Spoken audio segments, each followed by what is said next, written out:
Padre, en el nombre de Jesús, nombre que es sobre todo nombre, venimos ante tu presencia en esta mañana agradecidos por tu bondad, amor y misericordia. Tú eres bueno y eres bueno para siempre y por siempre. Nos acercamos a ti, Señor, para pedirte que la palabra que vas a presentarnos en la mañana de hoy no vuelva a ti vacía. Te damos gracias por cada una de las personas que se han conectado, Señor, desde los diversos rincones del planeta, en Europa, Estados Unidos, Centroamérica, Sudamérica y Venezuela sobre todo. Te damos gracias, Señor, y te pedimos bendición para cada uno de los que está participando. Y te rogamos, Señor, que tú puedas moverte y fluir de manera tal que tu palabra nos edifique, conforte, anime, Señor, y sostenga hasta el tiempo de tu venida. Oramos en el nombre de Jesús. Amén y amén. La semana pasada tuvimos un excelente servicio de la mano del equipo de misiones. El pastor Joseph se incorporó para traer la palabra. Dios le usó poderosamente para la gloria de Dios. De verdad, mis amados, que me siento bien, contento, aunque estaba aquí presente, pues, porque vengo todos los domingos conforme al peso que el Señor ha puesto en mi corazón, que definitivamente viendo a los muchachos trabajar de esta forma, estamos listos para pasarle el testigo para la gloria de Dios. Así que bendigo al Señor por ese domingo pasado. Y el deseo de mi corazón es que muchas almas hayan sido de alguna manera cautivadas con la presentación de este plan de Dios y entender que la iglesia no es iglesia y no está completa si no testifica y gana almas para Cristo. Porque esa es la comisión que el Señor nos dio, ir y hacer discípulos. En el interín el Señor nos va a desarrollar en la oración, en el crecimiento personal, en todas las cosas que tienen que ver, pues, con la doctrina y el establecimiento de los fundamentos de su esencia. Pero si la iglesia no predica, si la iglesia no hace misiones, si la iglesia no envía, la iglesia está incompleta, porque eso es lo que somos, eso es como que decir nuestra columna vertebral. Así que la iglesia cristiana con Cristo está comprometido con esto, y de cuando en cuando tendremos estos cultos misioneros como el de la semana pasada, con el propósito de animarles. Algunos de ustedes, como se lo he dicho en otras ocasiones, saben que tienen el llamado y tienen ese temor de decirle: Señor, heme aquí, Señor, envíame a mí. Pero créame que cuando lo haga, se decida, ponga a un lado la cobardía, el que invita para, y el Señor le va a sostener, y usted va a conocer al Señor de una manera como no la conocía antes, ¿no? Y todo esto de alguna forma tiene que ver con el Espíritu Santo, ¿no? Y aquí me conecto con la serie de prédicas que vengo hablando, y concluyo el domingo de hoy a propósito del Espíritu Santo de Dios, ¿no? Esta sería la quinta de esta serie de predicación, el Espíritu Santo. Hemos hablado en anteriores prédicas de lo que el Espíritu Santo hace. Y el domingo de hoy me voy a concentrar en esta última faceta que presentamos en aquella primera prédica que se hizo, al Espíritu Santo como el Espíritu de poder. Hechos capítulo 1, versículos 7 y 8 dice de esta forma: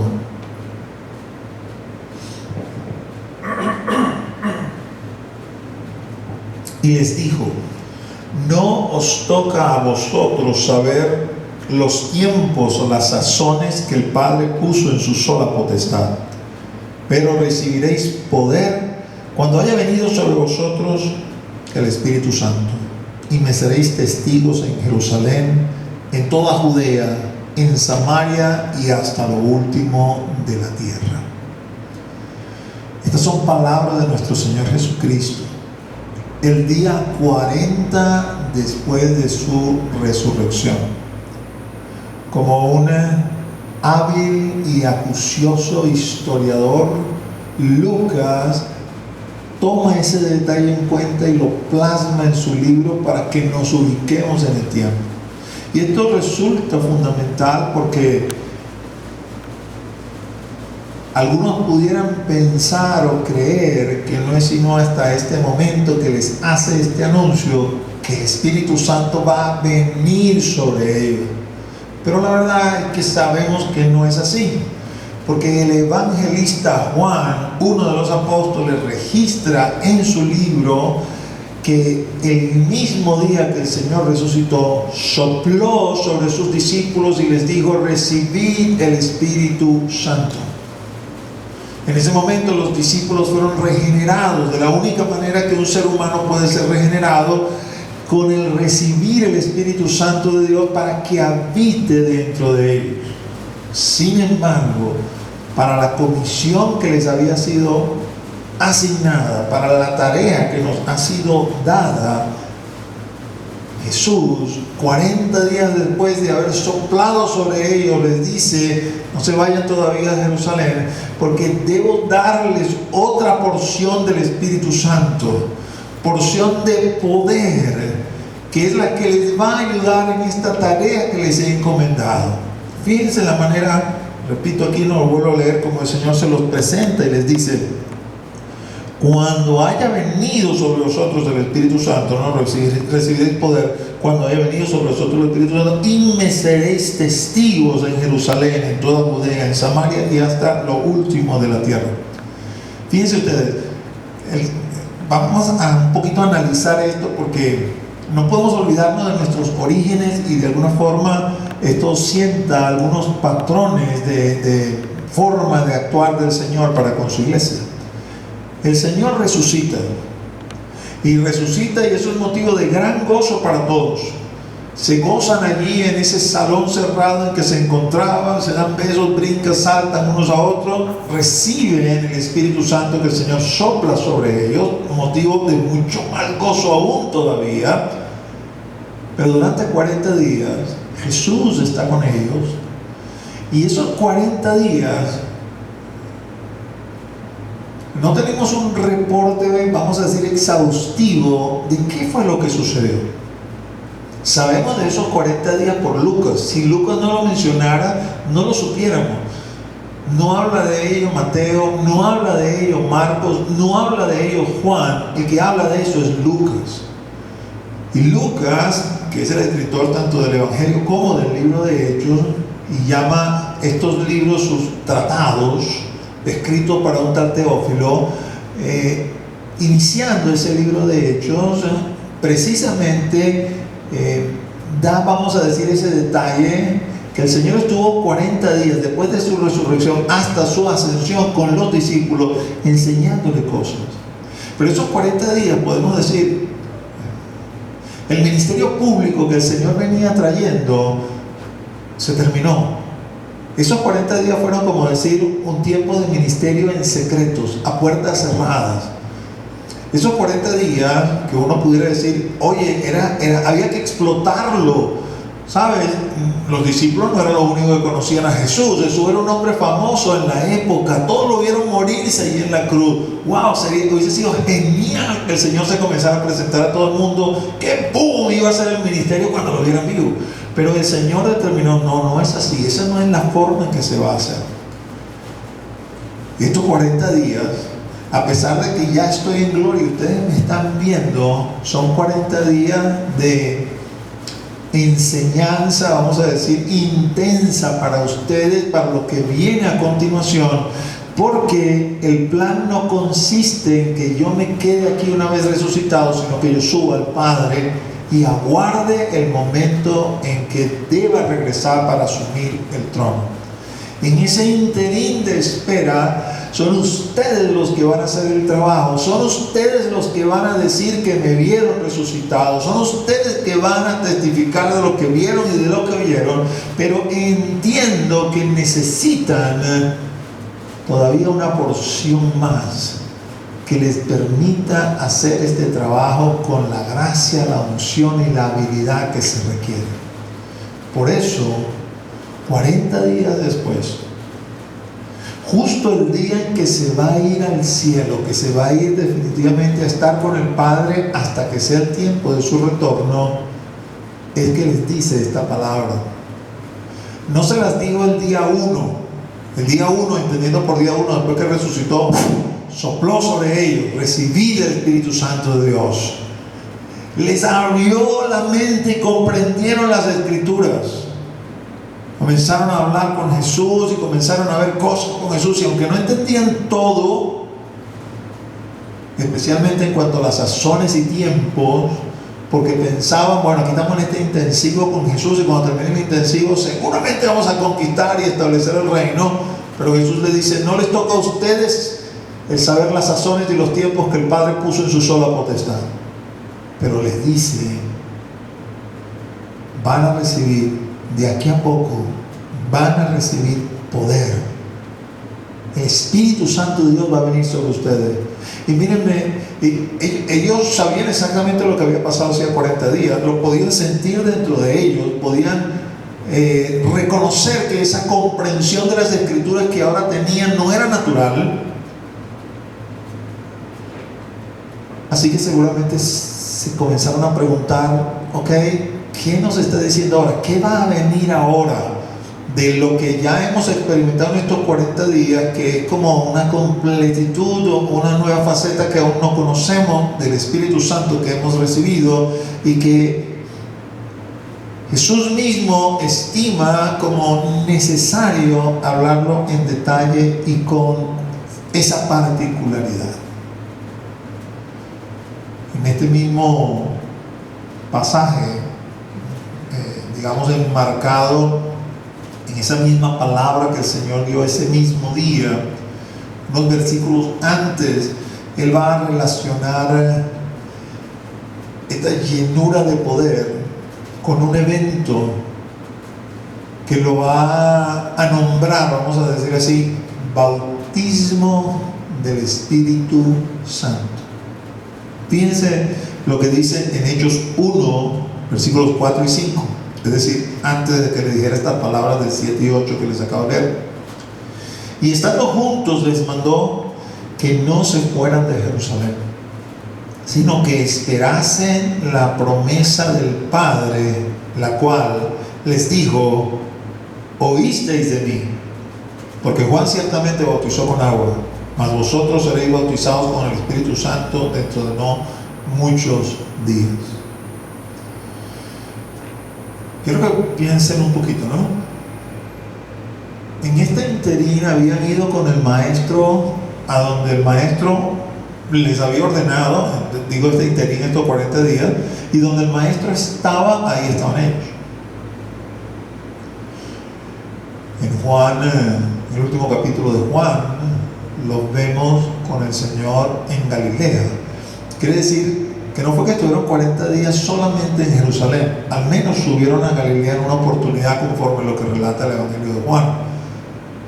Pero para el día 40 se encontraban de nuevo en Jerusalén.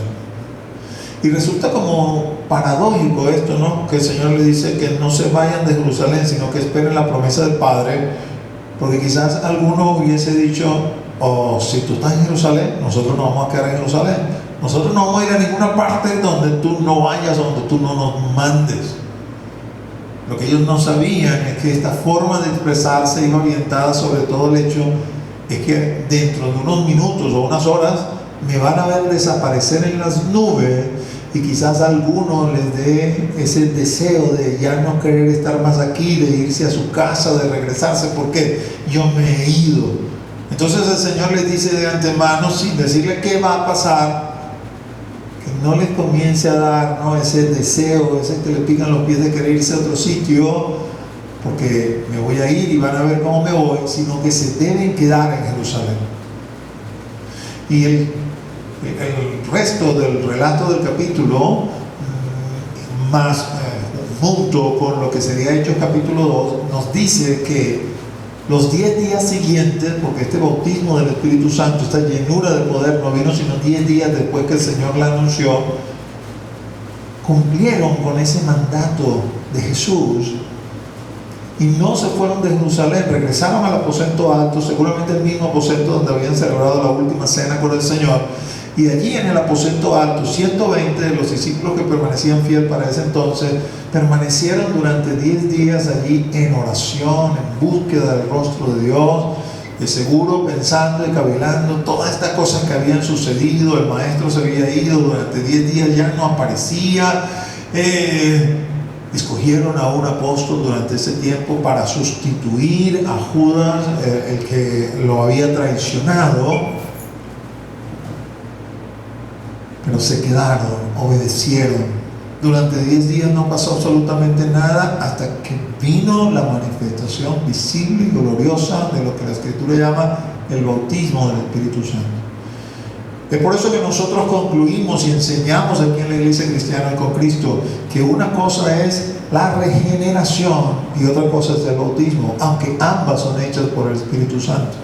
Y que definitivamente para ser salvo tú necesitas la regeneración propia del Espíritu Santo de Dios. Pero para tener un ministerio efectivo, para poder llevar la palabra a Jerusalén, a Judea, a Samaria, hasta los confines de la tierra, requieres también el bautismo del Espíritu Santo, la llenura de poder. Y es bien interesante pensar, ya te voy a leer un poquito del capítulo 2, ¿no? Pero quiero, antes de pasar al capítulo 2, pensar en lo siguiente. Regresándome a esas palabras que te leí al principio, de Hechos 1, 7 y 8, que el Señor les dice: recibiréis poder cuando haya venido sobre vosotros el Espíritu Santo y me seréis testigos en Jerusalén, en toda Judea, en Samaria y hasta los últimos de la tierra. Pensar, ¿no? Como es toda una orden, toda una comisión, y está escrita en la misma frase, que en Hechos 2 viene el Espíritu Santo con poder, los llenan, y ya ellos salieron corriendo a hacer lo que el Señor les dijo. Pues no fue así en realidad, ¿no? En efecto, sí comenzaron a ser testigos allí en Jerusalén, pero como que se tomaron bastante a pecho esa orden de no se vayan de Jerusalén, porque durante 5 años aproximadamente el Señor fue muerto, crucificado, resucitó, aproximadamente en el año 29 de nuestra era. No es sino hasta la persecución que se genera a causa de la muerte de Esteban, y se cree que la muerte de Esteban fue aproximadamente en el año 34 de nuestra era, el primer mártir de los cristianos. Es decir, 5 años después, la iglesia todavía está en Jerusalén y no había salido a cumplir con el resto del mandato. Estaban llenos del poder, investidos del Espíritu Santo de Dios, estaban haciendo la obra del Señor y se estaban añadiendo discípulos por miles ahí en la ciudad de Jerusalén, pero no terminaban de salir de Jerusalén. Fue necesario el martirio de Esteban, la persecución desatada en ese martirio, en la cual se cree que aproximadamente, no sé, unos cuantos miles de creyentes fallecieron en esa persecución, incluyendo 2 más de los diáconos de ese entonces, cuando se fueron a otros lugares y comenzaron a hacer lo propio. Me gusta ese pasaje, o me llama la atención ese pasaje, porque no podemos decir que la iglesia los envió. Podemos más bien decir que la persecución los envió a juro. Pero cuando llegaron al lugar donde llegaron, nadie tuvo que decirles qué es lo que tienes que hacer, porque es que ya tú sabes lo que tú eres para toda la vida. Tú eres un testigo del poder de Dios, y donde quiera que tú llegues no puedes hablar otra cosa que no sea del poder de Dios y testificar de Jesús, de su resurrección, de su poder y de la salvación. Así funciona. Así que en Hechos capítulo 7 tienes el martirio de Esteban, la persecución que se desata, y en Hechos capítulo 8 tienes a Felipe predicando en Samaria y levantando una iglesia en Samaria. Y en Hechos capítulo 11 tienes que los gentiles que habían creído y que estaban esparcidos por causa de esta dispersión, estaban fundando por allá arriba una iglesia en Antioquía. A fuerza de persecución, la iglesia comenzó a hacer su trabajo, su tarea. Pero regresemos al incidente 1, el primer paso. El Señor les dice: quédense acá en Jerusalén, no se vayan. De aquí a poco van a recibir el bautismo del Espíritu Santo. De aquí a poco van a ser llenos del poder. ¿Cómo fue la manifestación de esa promesa 10 días después que el Señor se las hizo, se las anunció? Vamos a Hechos capítulo 2.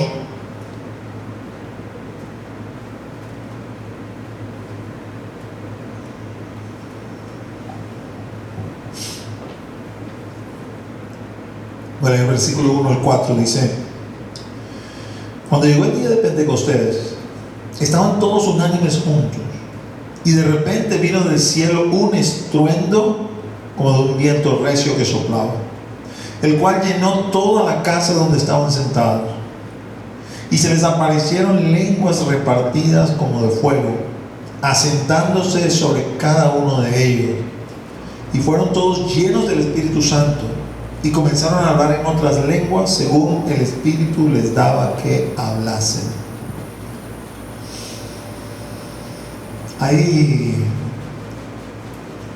ciertas diferencias que tenemos que resaltar entre ese incidente el día 1 de la resurrección. Sopló Jesús, recibieron el Espíritu Santo, se gozaron, fue algo íntimo, fue algo entre ellos, y este incidente, porque la llegada, vamos a decir, formal del Espíritu Santo, no solo para que la iglesia experimentara una dimensión de poder hasta ese momento desconocida, sino para que el mundo supiera que la iglesia de Cristo entraba en plenitud de funciones, vamos a decirlo así. Fue con bombos y platillos. Justamente ese día se celebraba la fiesta de Pentecostés. Se llama fiesta de Pentecostés porque es 50 días después de la Pascua. Es una de las fiestas donde se combina al pueblo de Israel a subir a Jerusalén a celebrarlo. Quiere decir que en Jerusalén había cualquier cantidad de gente que habían venido, como era su costumbre, a celebrar la fiesta de Pentecostés en la ciudad de Jerusalén. Pero ese año, el año 29 de nuestra era aproximadamente, la fiesta iba a tener una singularidad que no había tenido antes ni tuvo tampoco luego. Y el Espíritu Santo se hace presente, se introduce, se presenta en la ciudad de Jerusalén, en la ciudad real, y lo hace, vamos a decirlo así, a todo trapo. Y la gente que estaba allí, esto sucedió aproximadamente a las 9 de la mañana, se maravilló porque escuchó un estruendo que vino acompañado de un viento recio que soplaba. La ciudad se conmocionó con eso, porque era un evento extraordinario. Es como que de repente, todavía nos pasa hoy, aunque sabemos explicar qué es lo que no, pero cuando hay un presagio de tempestad y de repente está todo oscuro y ¡plum!, suena un trueno, sobre todo eso que suena bien duro, mucha gente se asombra, se asusta, ya buscan dónde guarecerse, dónde meterse, la lluvia se acerca, ¿no? En este caso fue algo similar. Hubo un ruido notorio en la ciudad y se sintió como un viento recio atravesó. Ese viento hacía un estruendo, así como quizás también han tenido la oportunidad de estar en alguna ocasión donde el viento sopla tan fuerte que se mueven los árboles y el viento tiene ruido como tal, y a veces es un ruido que también puede asustar a alguien por la magnitud, ¿no?, y por la forma, y porque no es lo común. Esto fue tan notorio en la ciudad de Jerusalén que la gente corrió hacia el lugar donde se sintió que venía el ruido, y ahí se consiguieron con un espectáculo, vamos a poner eso entre comillas, porque consiguieron a 120 galileos hablando en lengua que era evidente que ellos no conocían, y lo que estaban hablando eran misterios, palabras con las cuales alababan y glorificaban a Dios. Esta multitud se reúne y se consigue con este cuadro. Es posible que algunos de ellos también hayan tenido ciertos movimientos erráticos, porque otros los acusaron de estar borrachos y de estar bebiendo.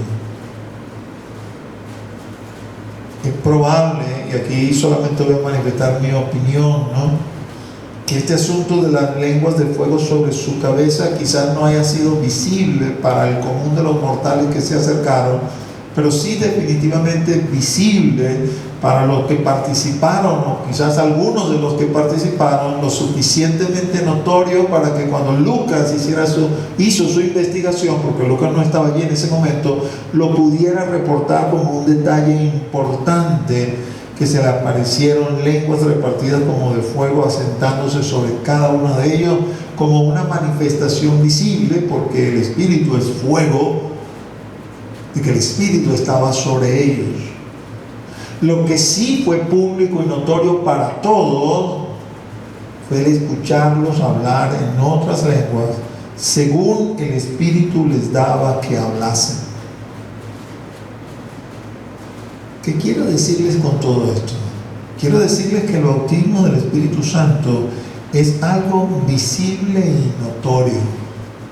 Es decir, las personas que participan en una situación, en un lugar, en un tiempo de oración, donde el Espíritu Santo desciende con poder, desciende para bautizar a los que están allí presentes, no va a ser algo que va a pasar debajo de la mesa. Va a ser algo que va a ser visible y notorio para los que están allí. Los que están allí van a poder dar testimonio: este fulano está siendo bautizado en el Espíritu Santo, está siendo investido con el poder de Dios, para que pueda, al igual que los primeros discípulos, ser testigo de Jesús, serle obrero, siervo, dispuesto a ir a donde quiera que el Señor le envíe. Y cuando vemos el relato de este Hechos capítulo 2, nos conseguimos lo siguiente. Voy a leer versículos 6 al 8 y luego voy a saltar al 11 para leer la última parte del 11. Dice: y hecho este estruendo, se juntó la multitud y estaban confusos, porque cada uno le oía hablar en su propia lengua, y estaban atónitos y maravillados, diciendo: mirad, ¿no son galileos todos estos que hablan? ¿Cómo pues les oímos nosotros hablar, cada uno en nuestra lengua en la que hemos nacido? Ahí termina el versículo 8 y comienza a nombrar al menos 10 nacionalidades de personas que estaban allí reunidas, con lo cual entendemos que al menos estaban hablando 10 idiomas diferentes, los cuales naturalmente no conocían, no lo habían aprendido, pues, sino que fue una obra sobrenatural por el poder del Espíritu Santo de Dios.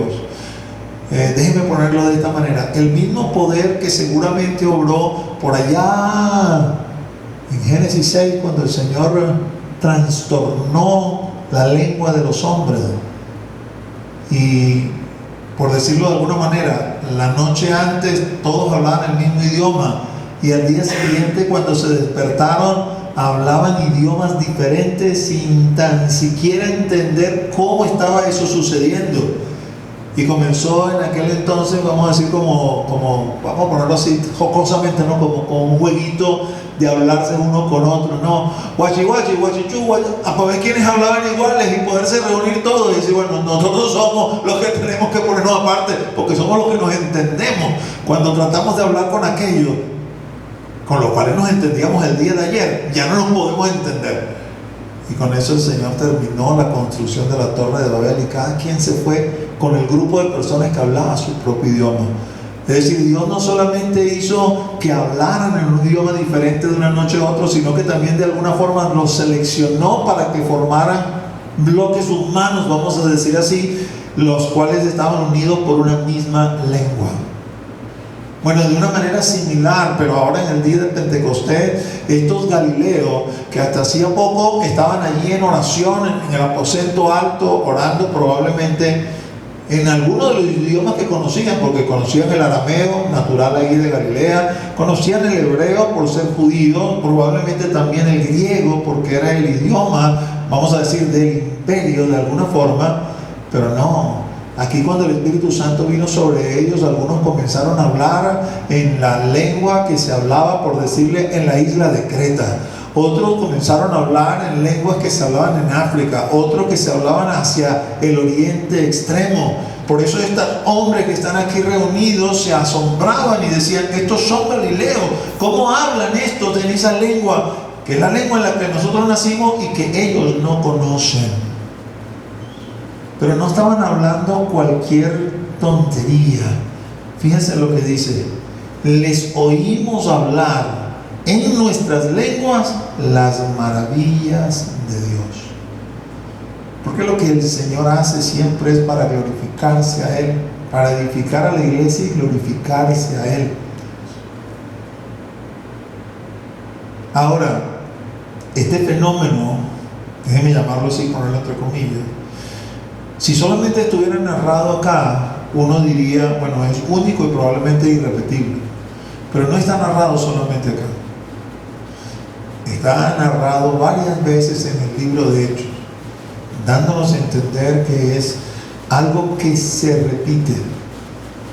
Lo conseguimos con Cornelio, en un orden diferente, por cierto, porque esos gentiles no se habían bautizado, no habían bajado las aguas, y fueron llenos del poder del Espíritu Santo y comenzaron a hablar en otras lenguas y a profetizar.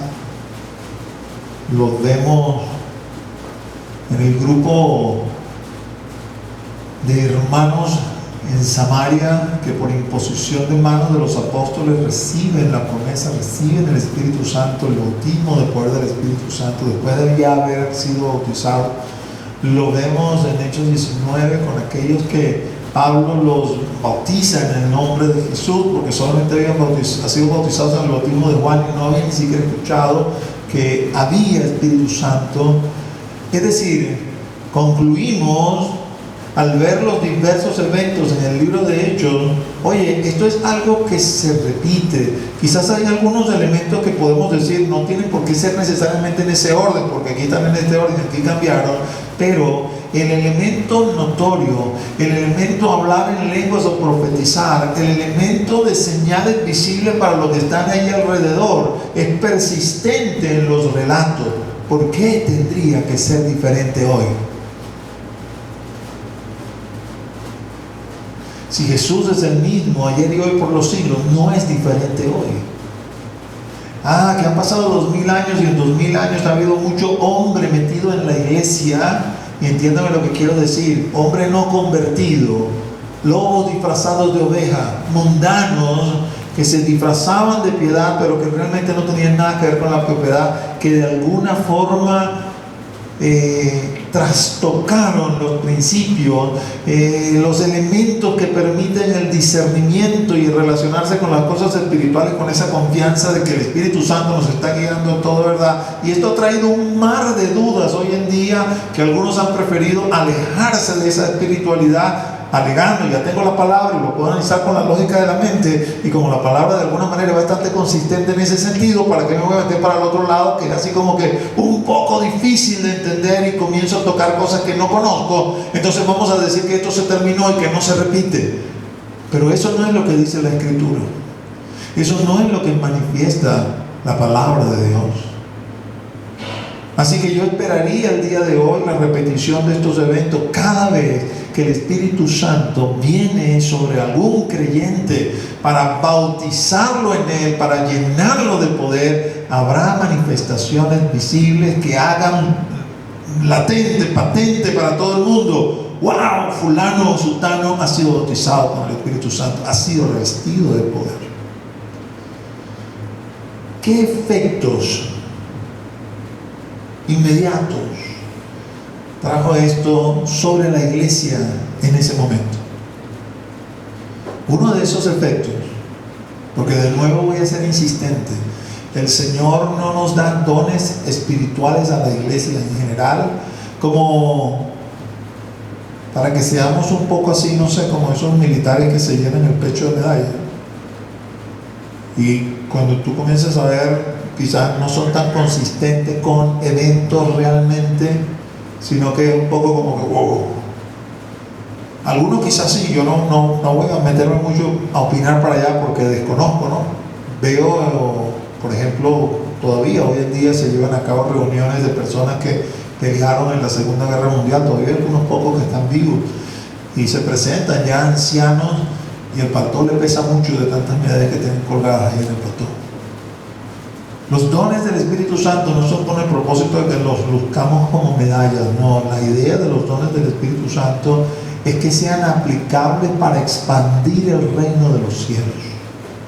Así que una de las aplicaciones inmediatas que los apóstoles consiguieron una vez que fueron revestidos de poder es que comenzaron a hablar con denuedo. ¿Sabes? Durante esos ya 50 días, Pedro nunca había dado un sermón. Pedro nunca se había levantado delante de una multitud para hablar, argumentar, para exponer el Evangelio. Sin embargo, una vez que ese acontecimiento selló su vida, él junto con los 11 apóstoles que de alguna manera llevaron la voz cantante de la iglesia en ese entonces, se levantaron y comenzaron a hablar.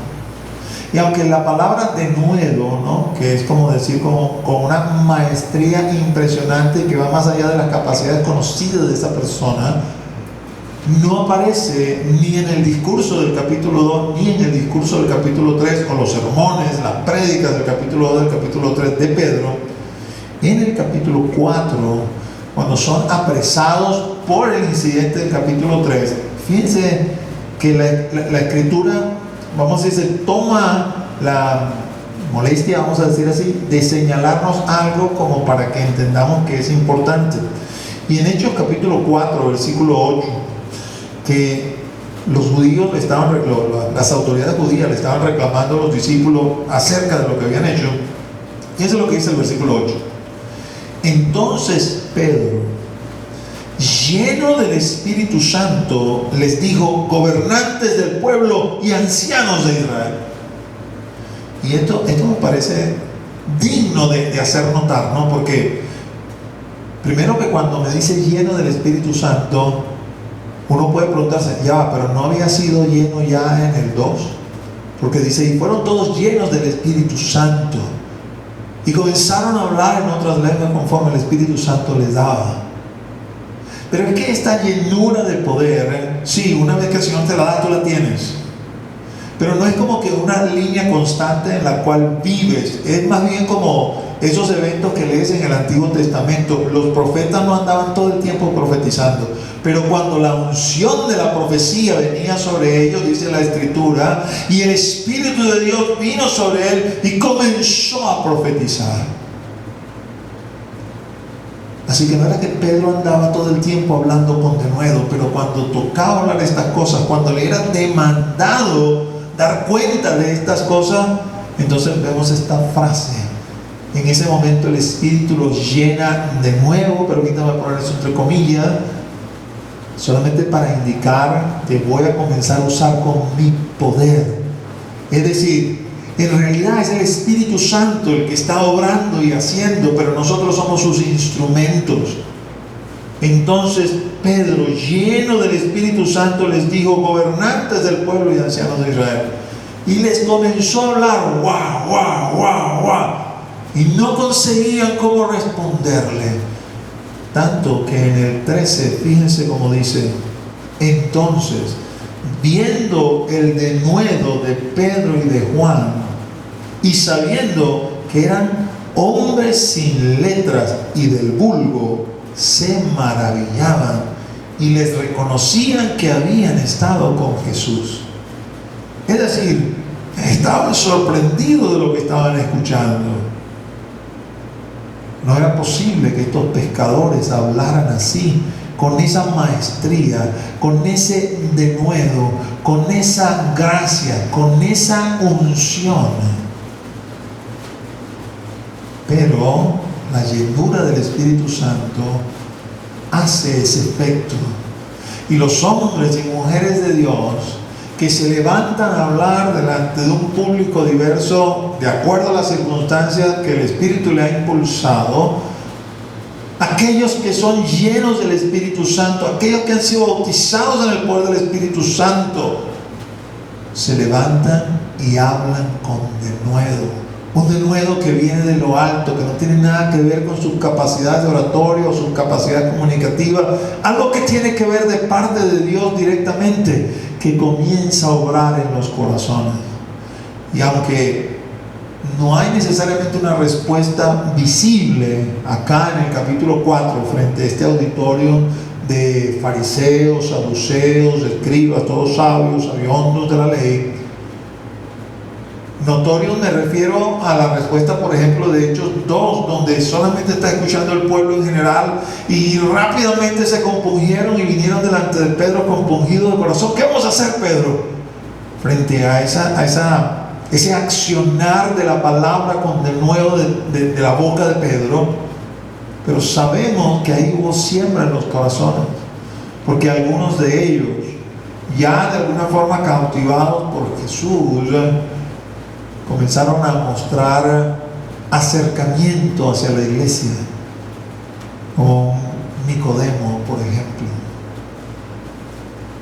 Así que también en medio de los líderes, de los sacerdotes, la palabra de Dios hablada con denuedo comenzó a hacer obra en esos corazones, y comenzaron, algunos en secreto, a acercarse a la iglesia y a reconocer el poder de Dios y a reconocer quién es Jesús de Nazaret, el Mesías enviado de parte de Dios. Definitivamente, cuando el Señor habla de poder, habla de poder. No es solamente una palabra, es una acción. Pablo, de una manera confiada, así cual Elías en el monte Carmelo con los profetas de Baal ahí delante de él, le dice a los que estaban en Corinto trayendo una doctrina extraña: cuando me presente allá, no quiero escuchar sus palabras, quiero ver su poder. Porque el Evangelio no es palabra solamente, es poder de Dios manifiesto. Y en algún momento también la iglesia perdió ese horizonte, perdió ese norte, quizás por no querer meterse con las cosas espirituales, y se reduce casi a la presentación como que de una escuela filosófica, como que un debate de ideas, como que un ver quién habla con una mayor convicción para atraerte hacia su punto de vista. Cuando Pablo, la Escritura declara el Evangelio es poder de Dios. Y así se comenzó a manifestar desde que Jesús comenzó a caminar sobre la faz de la tierra, anunciando el reino de los cielos se ha acercado. Y así también lo siguieron haciendo los apóstoles, dejándose usar por el Espíritu Santo de Dios para que el poder de Dios fuera visible y manifiesto. ¿Usted sabe por qué estaban aquí en este discurso en el 4? Bueno, porque en el capítulo anterior, en el 3, mira lo que hicieron Pedro y Juan, que hizo que los llevaran delante del Sanedrín. Hechos 3, versículos 6 y 7 dice: Mas Pedro dijo: no tengo plata ni oro, pero lo que tengo te doy. En el nombre de Jesucristo de Nazaret, levántate y anda. Y tomándole de la mano derecha, le levantó, y al momento se le afirmaron los pies y tobillos. Es que había un cojo ahí en la puerta de la Hermosa, y cuando Pedro y Juan pasaron y lo vieron, y el cojo comenzó a pedirle limosna, le dijeron: míranos. Y ese les quedó viendo para qué le iban a dar, pero no pensaban darle nada, es decir, nada de plata y oro, pensaban darle sanidad. Ahora, Pedro y Juan no se inventaron esto, ¿no? Porque algunos de nosotros leemos esto y nos emocionamos, ¿no? Y salimos a la calle y buscamos un cojo y lo levantamos y le decimos: en el nombre de Jesús, levántate, anda. Y el cojo nos queda guindado la mano y no camina y no anda. Es que no se mueve por nuestra voluntad. Pedro y Juan aprendieron a tener comunión con el Espíritu Santo. Todos sabemos que Jesús tenía y tiene todo el poder. Pero durante los 3 años y medio aproximados del ministerio de Jesús, mira, se murió mucha gente en Israel. Todos los días había muertos. El Señor no los resucitó a todos. El Señor resucitó a pocos de ellos, 2, 3, no más. De los miles de miles, porque es que cada día se mueren personas por tonelada. Nacen personas por tonelada y mueren personas por tonelada. ¿Y por qué, si el Señor estaba vivo sobre la faz de la tierra, no agarró y aprovechó, ya que tenía el poder para levantar muertos, resucitarlos a todos? Porque esa no era la voluntad del Padre. ¿Y cómo sabía Jesús cuál era la voluntad del Padre? Porque tenía comunión con el Padre. Cuando Jesús está parado frente a la tumba de Lázaro, hace una oración al Padre en voz alta y le dice al Padre: sabes, no tengo necesidad de hacer esto porque tú y yo sabemos y nos entendemos. Lo hago para que los que están aquí oigan, vean y crean. Así que no fue que ese día Pedro y Juan llegaron: vamos a lucirnos aquí delante de todos, mira el gentío que hay, vamos a agarrar este cojito y lo vamos a levantar. No. Seguramente, aunque la palabra no nos menciona directamente, ya el Espíritu de Dios había hablado con ellos y se los había dicho. De manera tal que cuando se presentaron los eventos que condujeron al milagro, ya ellos sabían exactamente lo que tenían que hacer. Porque no se movían por su voluntad, sino que al igual que Jesús, se movían en conformidad con esas palabras que Él dijo: todo lo que he oído del Padre y todo lo que el Padre me ha revelado, esto es lo que yo oigo, esto es lo que yo hago, esto es donde yo me muevo. Y los discípulos hicieron otro tanto. En algunos casos ni siquiera los discípulos tuvieron nada que hacer como tal. Era el mismo Espíritu Santo dando testimonio a esos discípulos. Un Pedro que caminaba y la sombra pasaba por encima de los enfermos y se sanaban. Un Pablo que oraba sobre paños y pañuelos y eran enviados a los enfermos y se los colocaban en los lugares donde tenían los dolores y eran sanados. El Espíritu Santo de Dios obrando y haciendo. La iglesia no debe resistirse a hacer oraciones de sanidad, a hacer oraciones por milagros, creyendo. Si no tienes un discernimiento claro de si eso no es la voluntad de Dios, creyendo que la voluntad de Dios se va a hacer. Pero debemos orar y debemos decirle a la gente: Jesús sigue siendo el mismo ayer y hoy y siempre. Jesús sigue teniendo poder para sanar, para libertar, para resucitar.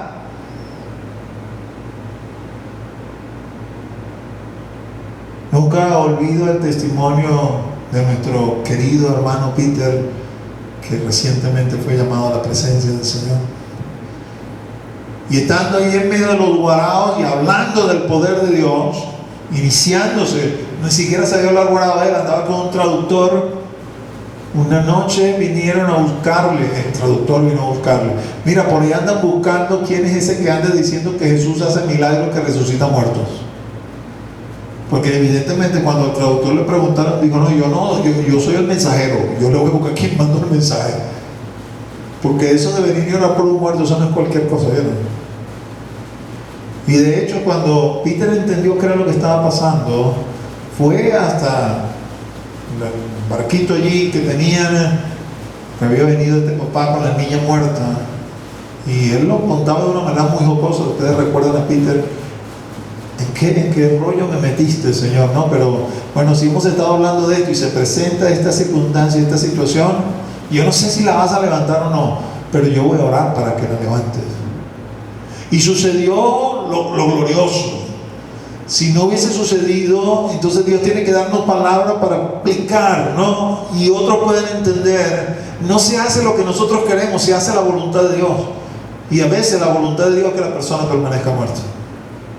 Pero en ese caso no fue así. La niña se levantó y el poder de Dios fue manifiesto, y una entrada para Peter en medio de los guaraos que hoy en día se extiende a 5 comunidades que están convertidas, que tienen iglesias, guaraos que están saliendo de misioneros. Hay fruto de la obra hecha, porque el Señor nos llena con poder, y llenándonos con poder estamos aptos para ir a Jerusalén, Judea, Samaria, Galilea, hasta los confines de la tierra, ¿Haciendo qué? Testificando de Jesús, el que murió y resucitó por nosotros, el que estamos esperando que va a establecer su reino sobre la faz de la tierra. La llenura del Espíritu Santo, el bautismo del Espíritu Santo, el ser revestidos con poder del Espíritu Santo, produce en nosotros también edificación de nuestro espíritu. No voy a entrar en toda la temática de los dones porque sería toda otra prédica, pero sí quiero hacer hincapié en el evento que, como la Escritura repite muchas veces, por no decir todas, cada vez que habla del bautismo del Espíritu Santo, que hablaron en otras lenguas o profetizaron. Sí, naturalmente, si hay personas escuchando que hablan ese idioma, va a ser de mucha edificación aquel que habla una lengua que definitivamente no conoce, pero que el otro está entendiendo, y está entendiendo que está hablando maravillas de Dios y alabando a Dios. Ahora, si yo estoy, vamos a decir, bajo esa circunstancia, bajo ese momento, el Espíritu de Dios me llena y yo lo puedo sentir, y me impulsa, y también lo puedo sentir, y comienzo a hablar en lenguas que yo desconozco. ¿Qué está sucediendo allí de alguna forma, de alguna manera? Voy a leer solamente eso brevemente porque quisiera como que puntualizar esto. En 1 Corintios 14, capítulo que les recomiendo que se lean si quieren saber más de hablar en lenguas y de profetizar. Del versículo 2 al versículo 4 dice así: porque el que habla en lenguas no habla a los hombres, sino a Dios, pues nadie le entiende, aunque por el Espíritu habla misterios. Pero el que profetiza habla a los hombres para edificación, exhortación y consolación. El que habla en lengua extraña a sí mismo se edifica, pero el que profetiza edifica a la iglesia. Por eso, en mi enseñanza personal, alineado con 1 Corintios 14, siempre recomiendo el hablar en lengua para la devoción privada y no para la devoción pública, a menos que haya alguien que interprete la lengua, para que toda la iglesia sea edificada. Pero sí auspicio y aliento esto en la devoción privada, porque la Biblia dice que el que habla en lengua extraña a sí mismo se edifica. No está quizás entendiendo nada de lo que está diciendo, pero el Espíritu sí. El Espíritu, que es el que lo ha impulsado. Cuidado con estas prácticas donde hay personas que le digan: comience a decir ahí lo que le venga a la boca, guacho, comienza. No, señor, eso no funciona así. Hay un elemento anterior y el Espíritu Santo le llena. Y en esa llenura, como les explicaba, no era que Pedro lo haga con denuedo en cualquier momento. No, bajo la llenura del Espíritu Santo, Pedro lo haga con denuedo. Y sí, por supuesto, el hábito y la práctica hizo que con el paso de los años quizás esa fuera la forma de hablar de Pedro. Pero era fácil distinguir con toda seguridad cuándo estaba hablando en ese denuedo del Espíritu Santo y cuándo estaba hablando en la sabiduría que el Espíritu Santo le había dado. Y los efectos que se lograban bajo los dos discursos eran diferentes. Y lo mismo sucede acá. No es que usted se fabrica las lenguas, no, el Espíritu Santo le da esa lengua y usted lo sabe. Y la usa en su devoción privada ahí con el Señor. Y su espíritu está siendo edificado, aunque quizás su entendimiento está quedando sin fruto. Porque eso es parte también de lo que esta llenura de poder ha venido a hacer. Me ha dado una capacidad aún mayor de que mi espíritu sea edificado en la presencia del Señor. De que mi intimidad sea más profunda con mi Señor. En ese ámbito espiritual, porque el Espíritu Santo, y aquí entonces sí comienzo a resumir, en función de lo que hemos hablado en estas 5 prédicas, que no han sido 5 semanas porque hemos tenido diversas actividades. En primer lugar, hemos aprendido que nos consuela y acompaña todos los días de nuestra vida. Él es el consolador. Él es el que ha tomado el lugar de Jesucristo sobre la faz de la tierra, no ningún hombre. Aquí no hay vicario humano de Cristo sobre la faz de la tierra. Aquí el único vicario de Cristo sobre la faz de la tierra se llama Espíritu Santo de Dios. Y Él nos consuela en cada una de nuestras luchas. El Espíritu Santo de Dios nos recuerda todas las cosas que Jesús dijo e hizo. Y aquí, naturalmente, para nosotros que hemos llegado tarde a la película, por decirlo así de alguna manera, es menester agarrarse y leerse lo que ha sucedido hasta este momento. No hay nada que recordar de lo que haya dicho o hecho que yo no haya escuchado o visto. Y por eso están 4 evangelios allí. Esos 4 evangelios están allí para darme a conocer todo lo que Jesús dijo e hizo. Y una vez leído 2, 3, 4, 10, 100 veces, y seguramente tu mente no va a ser capaz de almacenar todos los detalles, pero cuando requieras de ello, el Espíritu Santo nos va a recordar todas las cosas que Jesús dijo e hizo.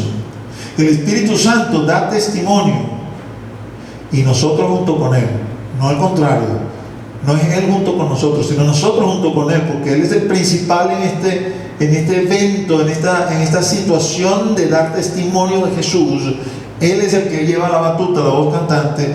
El Espíritu Santo da testimonio y nosotros junto con Él de nuestro Señor Jesucristo. Ese dar testimonio a nuestro Señor Jesucristo con el poder del Espíritu Santo hace que en los corazones de aquellos que escuchan se cumpla otra de las obras que el Espíritu Santo ha venido a hacer: convencer al mundo de pecado, de justicia y de juicio, que fueron ya explicados en su momento cada uno de esos 3 elementos y no los voy a repetir. El Espíritu Santo nos guía a toda verdad y nos muestra lo que ha de venir. Es decir, el Espíritu Santo no solamente mira hacia atrás para recordarnos las cosas, mira también hacia adelante, y cosas que nosotros aún no sabemos nos las muestra, nos las revela. Y donde tenemos dudas, ¿será ético? ¿Será de Dios? ¿Esto es lo que Dios quiere? ¿Es así? Porque a veces los seres humanos tienen una forma de presentar las cosas donde de una manera muy elegante, vamos a decir así, o de una manera muy emotiva. A lo malo lo están llamando bueno y a lo bueno lo están llamando malo, y nosotros no sabemos exactamente qué creer porque quedamos como que cautivados por ese discurso.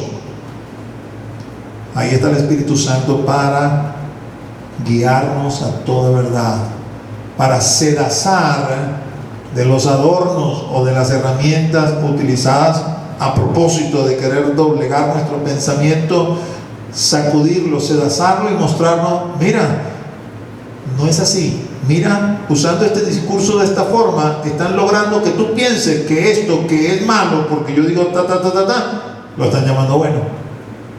Y esto que es bueno, porque yo digo lo están llamando malo.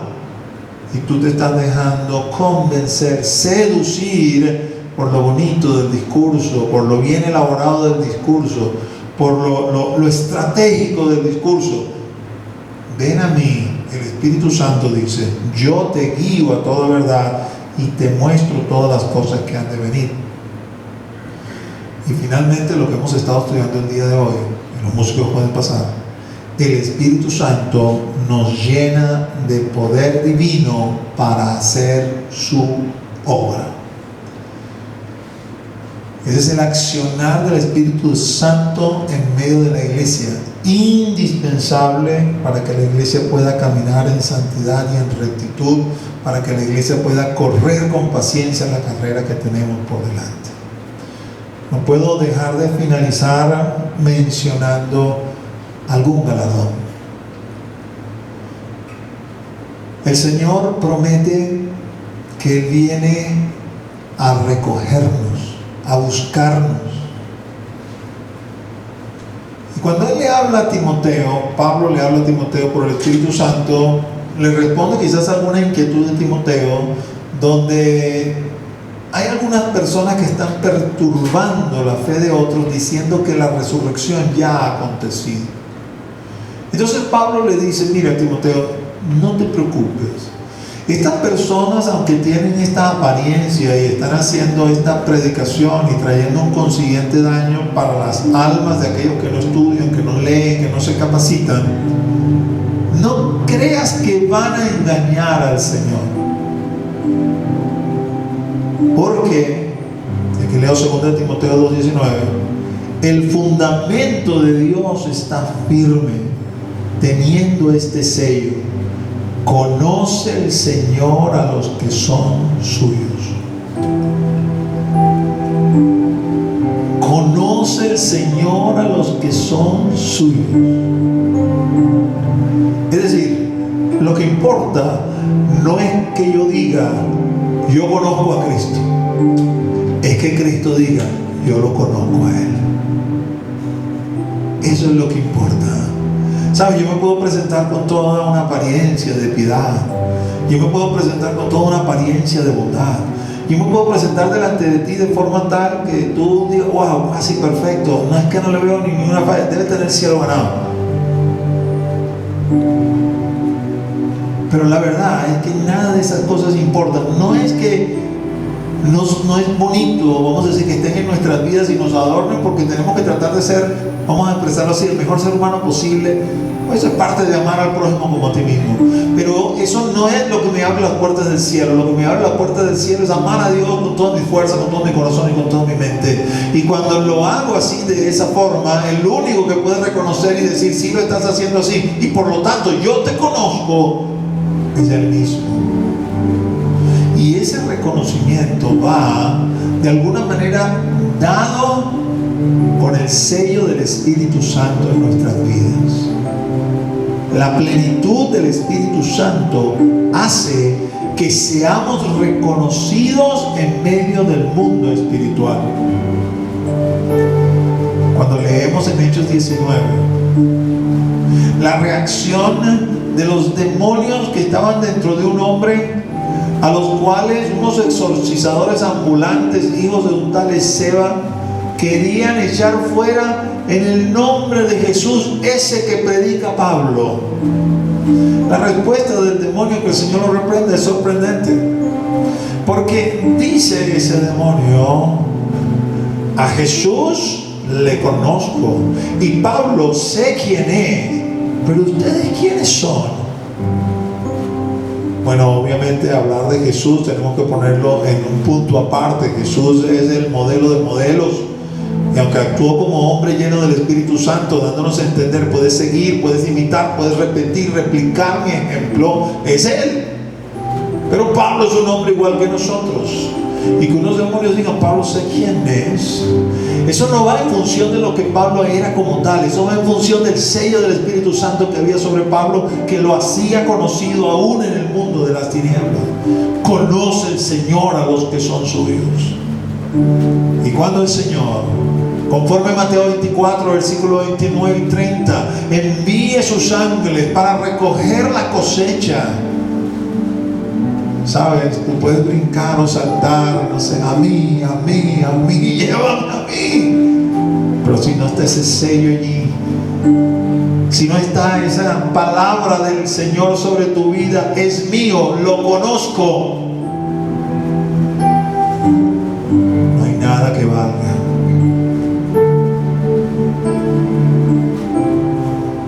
El fundamento de Dios está firme, nadie lo va a engañar. Él conoce a los que son suyos. Así que, amados, les animo en la mañana de hoy a que hagamos de esto un motivo de vida. Oye, Señor, yo quiero vivir mi vida de una forma tal que tú puedas decir de mí, te conozco. Te conozco. Porque eso me va a abrir las puertas del cielo. ¿Sabes? Es justo lo contrario, ¿no? Cuando leemos en Mateo 7, se presentan delante del Señor aquellos: hice milagros en tu nombre, profeticé en tu nombre, eché fuera demonios en tu nombre. Y de Jesús salen estas palabras: no te conozco.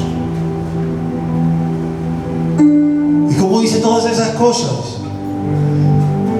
En realidad no las hiciste tú, yo las hice a través de ti, aunque tú eras un instrumento al cual yo no conocía, porque mi poder da para eso, para usar al que conozco y para usar al que no conozco también.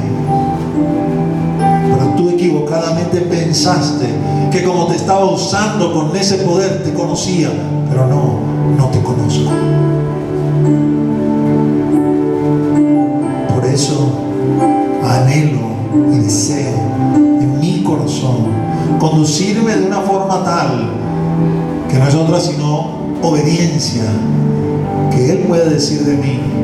Y les animo que sea también para cada uno de ustedes, que Él pueda decir de nosotros: yo les conozco.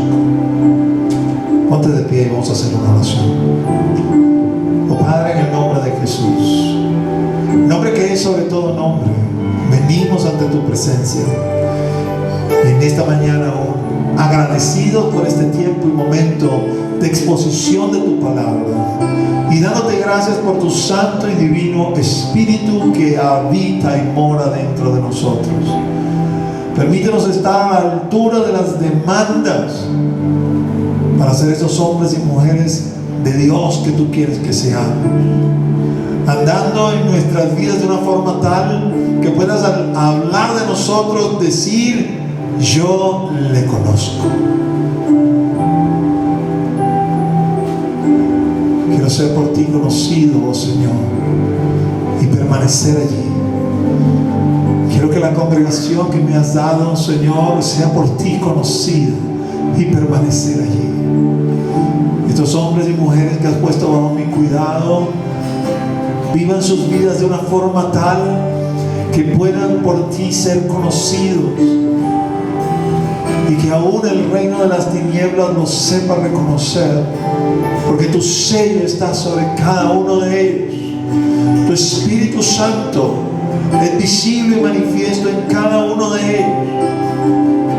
Y te ruego, para aquellos que aún no han recibido esa promesa, ese bautismo del Espíritu, esa llenura de poder, que los puedas visitar con ella y pueden experimentar sobre sus vidas la manifestación de ese poder, no solamente para ellos ser edificados, sino también para que a través de Él puedan edificar a otros y expandir tu iglesia, expandir el reino de los cielos.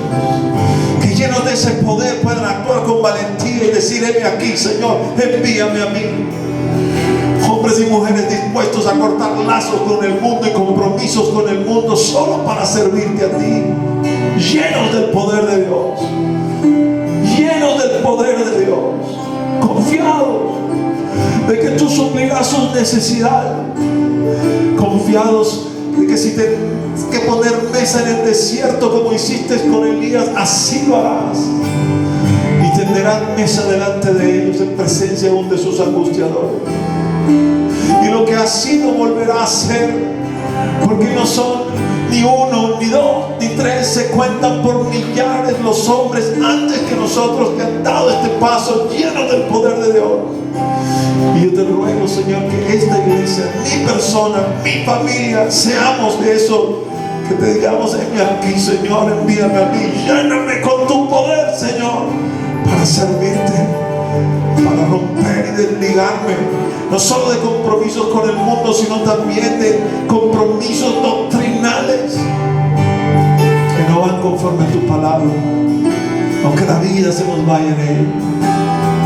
Pero gracias, Señor, por esta congregación donde nos has colocado, donde nos has puesto, por el llamado que nos has hecho, Señor. Y bendigo la Grey, tu Grey, Señor.